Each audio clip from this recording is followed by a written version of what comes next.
Hello friends, कैसे हो? I hope आप अच्छे होंगे। जैसा कि थंबनेल देख ही चुके हैं, तो ये आपकी भाषा सेकंड है।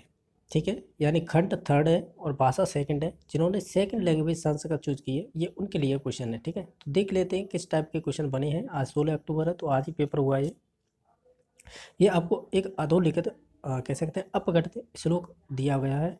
इसके आधार पर आपको 61 से 65 तक इसी श्लोक के आधार पर क्वेश्चनों के आंसर बताने हैं। ठीक है, क्वेश्चन नंबर 61 बना है कि श्लोक अस्मिन् प्रयुक्त छंदस्य नाम लिखित। इसमें आपको बताना है छंद कौन सा है। तो आप गिनोगे इन वर्णों को तो 14 आएंगे, तो हमें मालूम है ये बसंत तालिका हो जाएगा। सिंपल क्वेश्चन था, तो इसका सिंपल नंबर क्वेश्चन नंबर का राइट आंसर हो जाएगा ए नंबर ऑप्शन। ठीक है, नेक्स्ट है कि सकलापी इतस का संधि। इसमें कौन सी संधि होगी? इसमें सिंपल था, दीर्घ संधि हो जाएगी। ठीक है, नेक्स्ट है क्लिष्टम इत्यत का प्रत्यय। तो इसमें क्लिश धातु हो जाएगी और उसमें आपका इत प्रत्यय लगेगा, तो इसमें कह सकते हैं इत प्रत्यय होगा, यानी option number B correct answer हो जाएगा।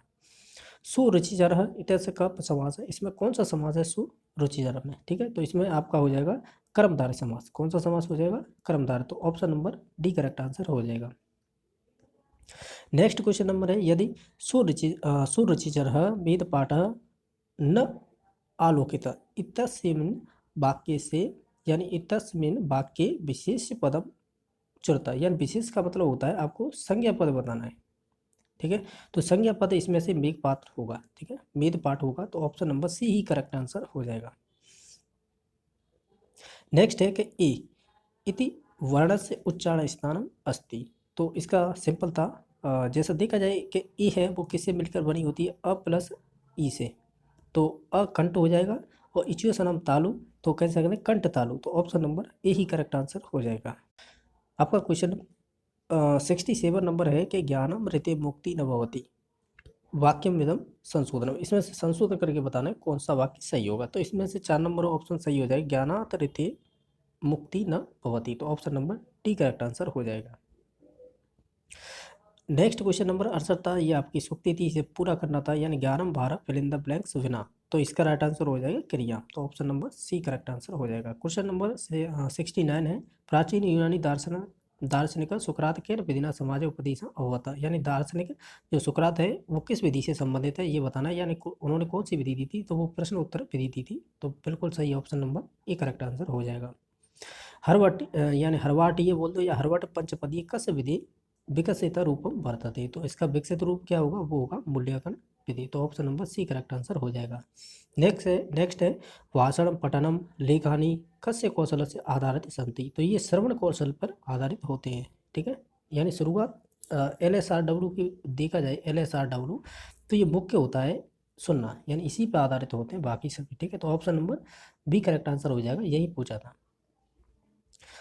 नेक्स्ट है कि वर्ण नाम जो रेखात्मक संकेती लिखित रूपे निबंधनम भाषा या की दश भवती। यानी आपको ये बताना है कि अगर हम वर्णों को लिपि के रूप में अगर कोई निबंध लिखते हैं तो भाषा की दश भवती को किस भाषा के रूप में होगी? तो वो लिखित रूप में होगी। तो option number D correct answer हो जाएगा।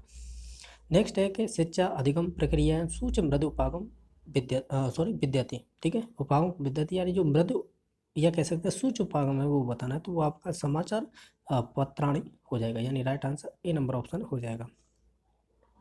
क्वेश्चन नंबर 74 है कि मूल्यांकन कति विधा भवती। तो मूल्यांकन के दो ही प्रकार हैं, या कह सकते हैं दो भेद हैं। ठीक है, option number C correct answer हो जाएगा। सत्यासत्य निर्णय यानी ट्रू फॉल्स वाले क्वेश्चन होते हैं वो कस्य परीक्षा प्रकार अस्ति। तो ये वस्तुनिष्ठ परीक्षा से संबंधित होते हैं। तो option number B correct answer हो जाएगा। ये आपको गद्यांश दे रखा है, 76 से 80 तक क्वेश्चन इसी गद्यांश से आपको छांटने होते हैं। ठीक है, ये कह रहा है कि राजान त्यक्त का विभक्ति। तो इसमें सिंपल था, प्रथमा की बहुवचन हो जाएगी। तो option number A correct answer हो जाएगा, बाकी कोई नहीं होगी। नेक्स्ट है कि विद्यावंत इत्यत का प्रत्यय। तो यहाँ पे देखो विद्या क्या है? ये शब्द है, शब्द में हमेशा वंत लगता है, या कह सकते हैं ये आपके मतु प्रत्यय से संबंधित होगा। यहाँ पर वतु होगा नहीं, सानच होगा नहीं, कतवतु होगा नहीं। ठीक है, तो option number C correct answer हो जाएगा। नेक्स्ट है कि विद्यैव इत्यस्य का संधि विच्छेद है। इसका होगा विद्याधन एव, यानी कह सकते हैं option number C correct answer हो जाएगा। यहाँ पर वृद्धि संधि हो जाएगी। सरल मार्ग इत्यस्य का समास है। सरल मार्ग में कौन सा समास है? तो इसमें हो जाएगा कर्मधारय। सिंपल था, option number D correct answer हो जाएगा। नेक्स्ट है कि प्राप्त वन इत्यस्य का संबंधी क्रियापद क्रियापद कह धातु, ये इसमें से धातु बतानी कौन सी होगी, तो सिंपल था आप धातु होगी, तो option number A correct answer हो जाएगा। क्वेश्चन नंबर था आपका 81 कि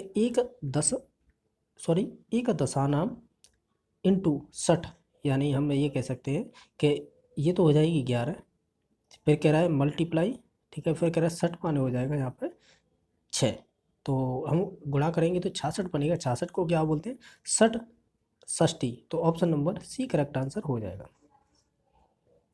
नेक्स्ट है अंगानाम स्थानीय संस्कृत पदेन समय लिखता, यानी इसमें से आपको संस्कृत में समय लिखना है जो दे रखा है 7:45, यानी 7:45 का समय है, तो ये बताना है, तो ये हम कहेंगे पादुन अष्टवादने, तो option number B correct answer हो जाएगा। नेक्स्ट है माहेश्वर सूत्रेषु जस वर्णा क्रमशः संति, तो इसमें पहला ही ऑप्शन हो जाएगा, यानी जस सूत्र के अनुसार हम देखा जाए या जो वर्णों का क्रम होगा वो जबड़ का 10 होता है, यानी जबड़ 10 होता है, तो option number A correct answer हो जाएगा। नेक्स्ट है कि राजा शत्रु से राज्य को जीतता है, तो जी धातु है, आप जानते होंगे द्विकर्मक धातु है, जो माने जीतना होता है, तो ये आपका ऑप्शन नंबर टी हो जाएगा, यानी नृप शत्रुम राज्य जयति, तो option number T correct answer हो जाएगा। नेक्स्ट है कि मया पुस्तकानि पठ्यन्ते इत्यस्य वाच्य परिवर्तन कुर्ता, यानी ये कर्मवाच्य दे रखा है, इसको कर्तवाच्य में चेंज करना है, तो ये हो जाएगा हम पुस्तकानि पठामि, option number C correct answer हो जाएगा। नेक्स्ट है कि यावत् छात्रेषु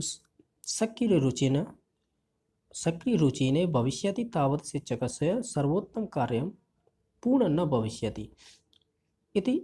नेक्स्ट है कि इति केन लिखितम, तो ये परिभाषा किसकी है, यानी कॉटन किसका है, ये कह सकते हैं पिंसेट महोदय का है, तो option number B correct answer हो जाएगा। नेक्स्ट क्वेश्चन नंबर है कि संस्कृत से चढ़ व्याकरण कथा से चढ़ो करते किम सूत्रम महत्वपूर्ण वर्तते, यानी संस्कृत से चढ़ में जो आपके व्याकरण की और कथा से चढ़ में कौन सा सूत्र महत्वपूर्ण है वो बताना है, तो इसमें से हो जाएगा स्थूल से सूक्ष्म की हो, तो option number C correct answer हो जाएगा। नेक्स्ट है संप्रेषण धारित शिक्षण से साफल्य प्रयोग योग्य प्रविधि संति, एक तो स्पष्ट दिखाई नहीं दे रहा है, तो इसका राइट आंसर हो जाएगा उपयुक्त सर्वम, यानी option number D correct answer हो जाएगा। ये है नेक्स्ट है निदानम पद मिदम कस्य शाखा से विद्यते, यानी किस शाखा से लिया गया है निदान शब्द है, तो वो आपके लिया गया है चिकित्सा शास्त्र से, option number A correct answer हो जाएगा। नेक्स्ट क्वेश्चन नंबर 90 है, जो स्पष्ट दिखाई नहीं दे रहा है, मैं पढ़ के बता देता हूँ। शिक्षक छात्रान संस्कृतेन सरलान प्रश्नान पृच्छेते, फिर दे रखा है लघु वाक्य से च संस्कृतनेव उत्तरम स्वीकारार्थ को विधि वर्तते, ये आपको देखा जाए तो ये आपकी व्यवहार विधि होगी, option number C correct answer होगा। अगर किसी क्वेश्चन को लेकर आपको डाउट हो तो कमेंट करके बता सकते हो। बाकी वीडियो देखने के लिए धन्यवाद।